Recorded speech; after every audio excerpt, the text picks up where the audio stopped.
Alors, petit examen de mathématiques. Tu écris ton nom ici, s'il te plaît. Et la date. 1. Fais les additions et les soustractions.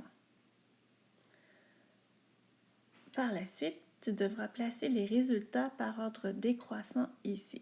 Mais tout d'abord, tu commences par faire les additions, écrire la réponse, ou les soustractions, écrire ta réponse. Tu peux toujours aller te chercher du matériel pour t'aider, comme par exemple les colliers ou les unités et les dizaines dans le petit sac Ziploc. Quand tu as répondu à chacune des additions et soustractions, le résultat ici, tu dois les écrire ici, mais en ordre décroissant. Numéro 2. Écris les nombres représentés par les boîtes de 10. Ici, écris le nombre. Compte ici combien tu as de jetons dans ta boîte de 10. Tu écris la réponse. Et au centre, dans le cercle, tu écris le symbole plus petit, plus grand ou égal.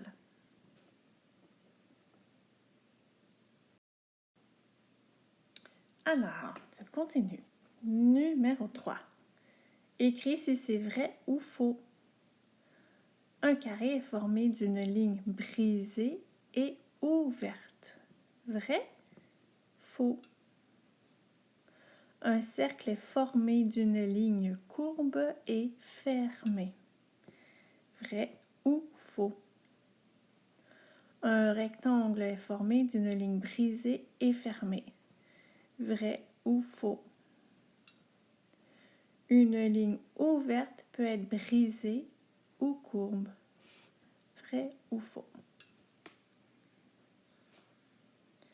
Trace un rectangle au cours des aliments partagés en une demi. Ici, c'est la famille découpée en... Entoure les aliments partagés en un tiers. La famille découpée en... Et enfin, fais un X sur les aliments partagés en un quart. La famille découpée en...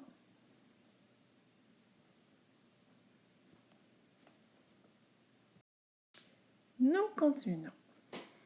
Écris le nombre de dizaines et d'unités de chaque ensemble. Combien de dizaines? Combien d'unités? Numéro 6. Relie chaque solide à son empreinte. Tu te rappelles les solides? Alors, la base des solides qui a cette forme, est-ce que c'est le cône, le prisme à base triangulaire, le cylindre, le prisme à base rectangulaire, le cube ou la pyramide à base carrée? Attention, tu peux mettre la forme du carré avec un ou plusieurs solides peut-être, ainsi que le rectangle, le cercle et le triangle. Numéro 7.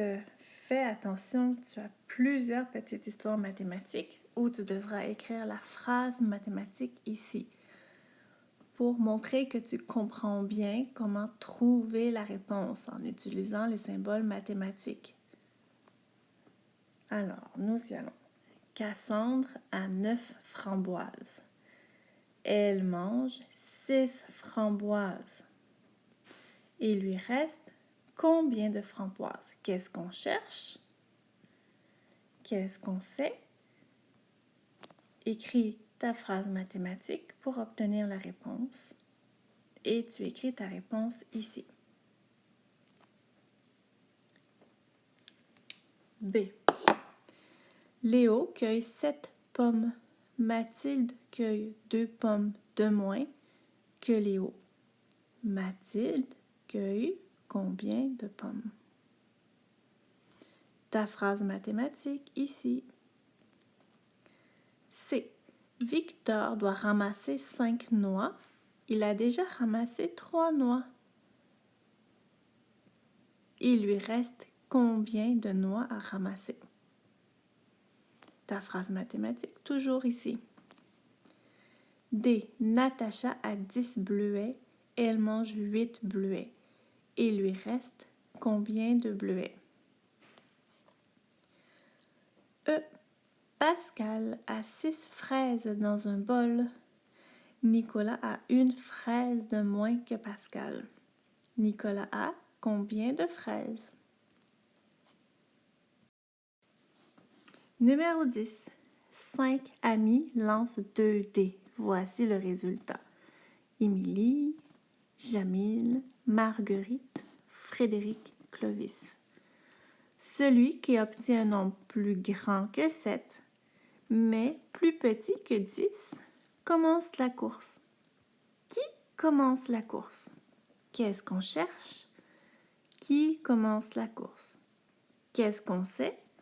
Qu'Émilie a reçu ça, Jamil, Marguerite, Frédéric et Clovis, et on sait que celui qui obtient un nombre plus grand que 7, mais plus petit que 10, va commencer la course.